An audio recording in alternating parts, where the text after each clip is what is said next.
Sup? No. Right. Okay. This happened back when I was 15. Right. It was the middle of summer, and at the time this took place, both of my parents were out of town on a 4-day-long business trip. I'm an only child. Wow. So this meant Wow. 4 days? It was gone for 4 days. A lot can happen in 4 minutes. But 4 days? 4 days is like 4 years, you know? In terms of cluckness. Just saying. to myself. By the second night, I was pretty bored, so I figured I'd invite my friend Justin over to stay the night. Oh. I called him up and he agreed. But by this point, it was already I'm sorry. When I said, I don't mean this, to all Justins out there, but I just had to deal with or worked with somebody named Justin, and he is, I wasn't gonna say was, but no, he is a pedophile. Strong pedophile. Like, yeah. So we just had to deal with him. So hopefully, he's locked up. But, Wait, so he said it might take him a while because he didn't have a ride and would have to walk. Fast forward 30 minutes and he arrived. We went up to my room and started playing Xbox. This probably went on for a couple hours when Justin perked up and recalled a cave that he'd stumbled upon while walking over here. I guess something in the game we were playing had somehow reminded him of it or something. I'm not really sure. And I had no reason not to believe him. We lived in a small town in the mountains where caves are somewhat common. He went on to suggest that we explore it. I was getting bored of playing Xbox, so 15 years... See, I mean, what do I should expect nothing less, than people playing Xbox. It's Xbox, first of all, so you already clucky PlayStation for life represent, right? But I'm just saying, I knew something was up when not only was his name Justin, red flag, but he plays Xbox, another red flag. Red flags after red flags after red flags after red after red after red after red after red after red flags. And you missed me with that. Go ahead and get the hell out of my house! He thought it was a good idea and agreed. Now, remember, this all occurred at night. The two of us went around the house looking for flashlights and anything else we thought we might need. We then headed out. I basically just followed Justin, trusting his guidance. Eventually, he took a sharp turn off the road and directly into the dense trees of the forest. Then, after a few minutes, we saw it. It was extremely hidden behind some trees. Is that real? The mouth of the cave was pretty small. Think like a bit smaller than a doorway. We walked in, and we quickly discovered that other people had been here before. There were plastic bottles, chip bags, and other convenience store junk. As we walked further inside, we got hit with this horrible putrid smell. Describing it in words wouldn't do it justice, like it was actually that bad. We put our jackets over our noses and did our best to ignore it. My flashlight then revealed what looked to be the source. Lying against the wall of the cave was a large black garbage bag. Somewhat next to that was a makeshift bed and multiple fast food bags, some of which still had food inside. I started to panic a bit, realizing a homeless guy might be living here. Justin started to look at the fast food bags to see how fresh the food was. But that's when he noticed something. There was this photo album looking thing with a black cover. Justin opened the first page and shined his flashlight on it. Before I even got a chance to look, he dropped it out of disgust. Dude, there are pictures of dead bodies in there. Jesus. I almost didn't want to believe what he said, but I didn't want to look for myself. I was looking up at Justin when a blinding white flash lit up the entire cave for not but a split second. Both of our heads shot in the direction of the noise. We didn't dare shine our flashlights toward whatever it was. Instead, we turned around and ran back to the entrance, literally as fast as we could go. When we got back outside, we made a break for the road. We didn't stop until we got back to my house. We locked all the doors and windows before discussing what exactly we had just witnessed. We agreed there had to have been someone in there with us. Realistically, we knew that flash couldn't have been anything other than a camera flash. The next morning, we called the police and reported what we saw. When they investigated the same cave, they found nothing but the plastic bottles, chip bags, and convenience store junk that we had found when we first entered. They didn't find any makeshift bed, black trash bag, photo album, or most importantly, any person. So, naturally, nothing came of it. Why whoever was in that cave felt the need to take our picture, I'll never know 100%. But the older I get, the more red flags the whole situation gives off. I hate when people take. I hate when people take like pictures of me that I don't know about. At least let me post up. Just saying. Those signs that I just showed y'all, that I just put up, those are like love signs. We're just gonna say love signs. Nothing else. It's all love.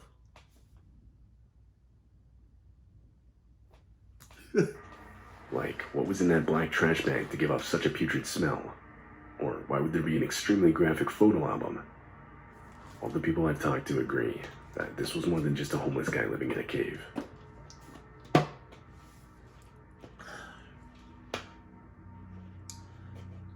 I had to look at I was 22 when this happened.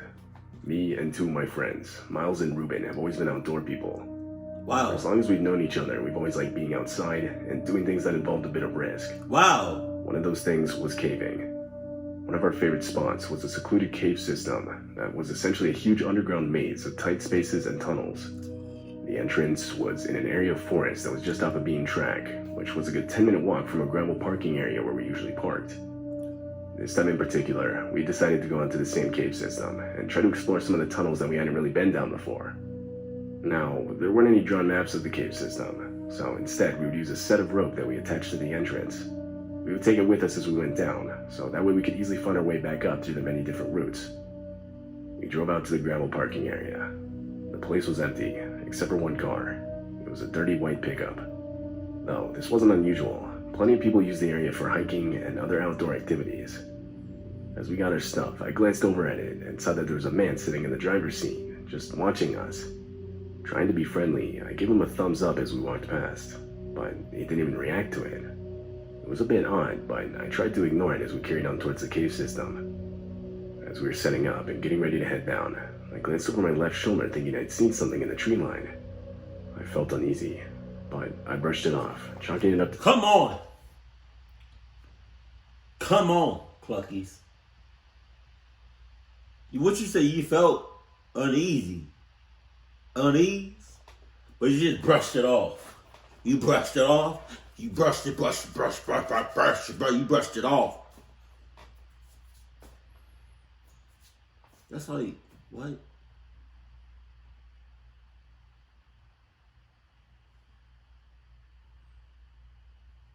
That's like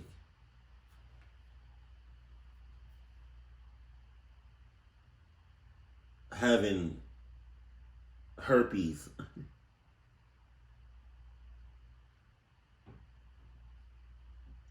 On your shoulder. That's like having herpes on your shoulder and talking about, that's probably nothing. Let me just go ahead and brush it off. No, Edgar. That's nasty. You're gross. Don't touch me. You know what I mean? I don't even care if you get cured. I don't even care if it goes away and you're 100%, you good. You don't got nothing else. You don't got no other diseases. Don't touch me for the rest of your life. Don't touch me. Don't look at me. Don't even breathe my air. And my air consists within a 6-mile radius. Just saying. nerves I would sometimes get before going into a cave. Jesus. Anyway, the three of us went inside. There were a lot of narrow sections in the cave that took me by surprise, but nonetheless, we were having fun. Eventually, we found this small area with a small waterfall. We all agreed to take a break and catch our breath. Afterwards, right when we were just about to continue exploring the area, something happened. I had the rope in my hand, when suddenly I felt a sharp tug before it went completely slack. Confused, we all pulled on the rope, and our hearts sank. The rope was completely loose, meaning it was cut by someone or something. We all agreed the best course of action would be to head back up to the surface, something which, without a rope as our guide, now seemed close to impossible. We were going to have to remember the exact route we took. I've never been in such a frantic state. We took multiple wrong turns, and trying to all turn around in there is not the easiest thing to do. But eventually, after what felt like days, we were all hit with a short wave of relief. We could now see the light from the surface, and a couple minutes later we were all out. But we were now again on edge. We desperately rushed to pack everything up. I was constantly looking around us for any sign of the person that cut our rope. And just as we were finishing up, I saw them. There were around 6 people, including the man from the pickup in the parking area, all standing in the tree line. My eyes were still adjusting to the daylight, but I could tell each of them were holding long knives. Miles and Ruben saw them too. We all ran as fast as we could back to our car. The whole while we didn't dare to look behind us. Back in the parking area, the pickup, now empty, was still the only thing apart from our car. We got in and got out of there. We haven't been back to that spot since. We still don't know who those people were. We never saw them again. I bet they saw you again. Plugs you talking about? When I was maybe 12 or 13, my family and I moved from a busy city to a pretty middle of nowhere type of house in the woods. To give you... Your parents are cluckies and they don't care about your ass. That's all I'm saying. How you go from the city to the middle of nowhere? Courage the Cowardly Dog looking ass. Oh. Idea, the school I transferred to, which was the closest one, took about 25 to 30 minutes to drive to. Needless to say, the change was night and day. At that point in my life, I literally only ever lived in the city, so it was a big difference for me. However, I would get used to the change relatively quickly. Looking back, I think it was mostly just because I was a kid, and it sort of just gave me more free space to roam around. I don't really know how to explain it better than that. Anyway, not long after moving in, I would discover an old strip of abandoned mines in a section of forest that was only a couple miles from my house itself. It had tons of abandoned mining equipment, tracks, caves, trails, and that kind of stuff. And, I mean, being a kid, this was essentially like finding a giant playground. I remember the next day at school, I told a few friends about it. Surprisingly, none of them had heard of it before. I really wanted to better explore it after school, and one of my friends, Jackson, agreed to go with me. Fast forward to the end of the school day, and we started walking over there. When we got there, we quickly started checking out all the different equipment. It was honestly really cool to see. A lot of the stuff was actually still intact, but you could tell the stuff wasn't still in use. Things were rusty and just generally not in the best condition. Eventually, Jackson suggested that we explore one of the caves. Initially, I was against it. They were pretty eerie. Looking inside, basically all you could see was a set of tracks that led straight into complete darkness. Damn! Plus, all we had for light were the flashlights on our phones, which really didn't light up much of anything. But regardless, I eventually agreed, so long as we didn't go so far deep to where we could no longer see the light from the entrance. Cut to around 2 minutes into our walk into the cave, and we were now pretty far in. The daylight from the entrance was no longer really lighting up anything in front of us. I told Jackson we should probably turn back. He agreed, so we started walking single file back towards the entrance. Jackson was leading, and I was trailing him.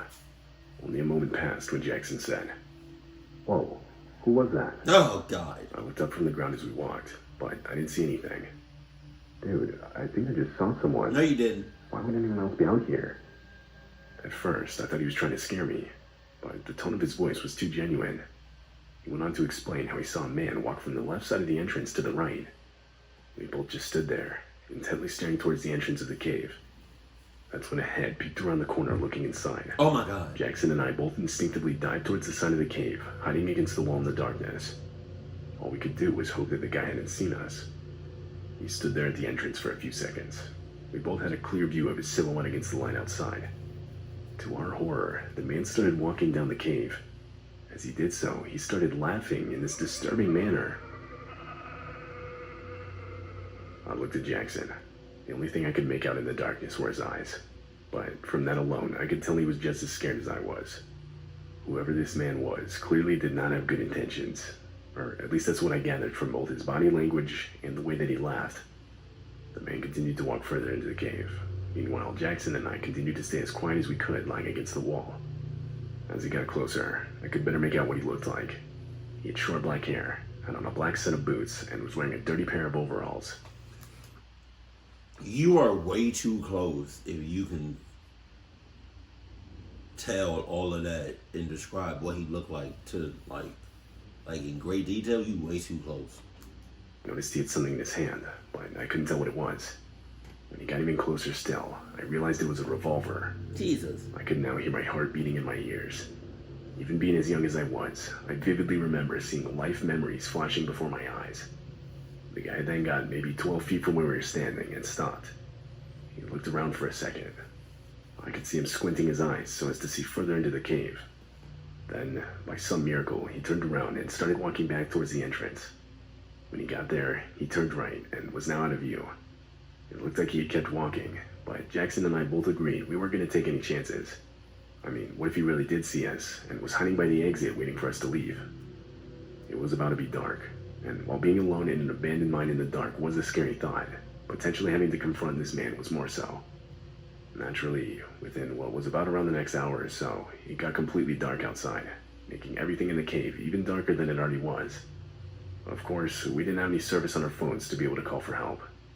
In our minds, we would have, in all likelihood, just been fine to walk home right then and there. But again, we did not want to take any chances with that guy still potentially waiting for us at the entrance. It would be long, but Jackson and I both agreed to wait until midnight. We figured by that point there was a small chance we'd run into any trouble. So that's exactly what we did. It was close to 5 hours of just sitting there in complete darkness, with the both of us still utterly terrified. When midnight finally came, we both got up and slowly started walking towards the entrance. We didn't dare to turn on the flashlights on our phones. Slowly, we creeped forward. Jackson was in front of me. We were now only a few steps away from the entrance, when out of nowhere, Jackson started sprinting. I was terrified. I didn't know what he saw, but I started sprinting as well just behind him. We went straight into a set of trees and in the direction of my house. After running for what felt like forever, my house finally started coming into view. Then I would begin to see flashing red and blue lights from multiple police cars. I saw an officer speaking to my parents. Jackson and I both frantically ran up to them with tears in our eyes and did our best to explain everything. Seeing the police cars really put into perspective for me how close we were to becoming the next missing person cases. There's absolutely no way our bodies would have been found in that cave. I'm sure of that. Over the next couple of weeks, police would search the abandoned mines and surrounding area for any sign of the man we described. However, their search would unfortunately yield no results. That man has yet to be found. From that day on, I chose not to go outside much, purely out of fear. If I did go somewhere, I would tell my parents exactly where, with the exact time I'd leave and be back. You should have did that. For those wondering, I later talked to Jackson about why he started running when he got close to the entrance of the cave. Disturbingly, he would tell me how he thought he saw the man crouched down. But again, it was dark. I'm not really sure how it's possible he could have seen that, so take it how you will. What I will add though, and something I never told anyone, including Jackson, was how, while we were running, I thought I heard a third pair of footsteps running behind us. Even to this day, I think back to that exact moment and try to decipher whether those were real footsteps I was hearing, or whether it was just my imagination.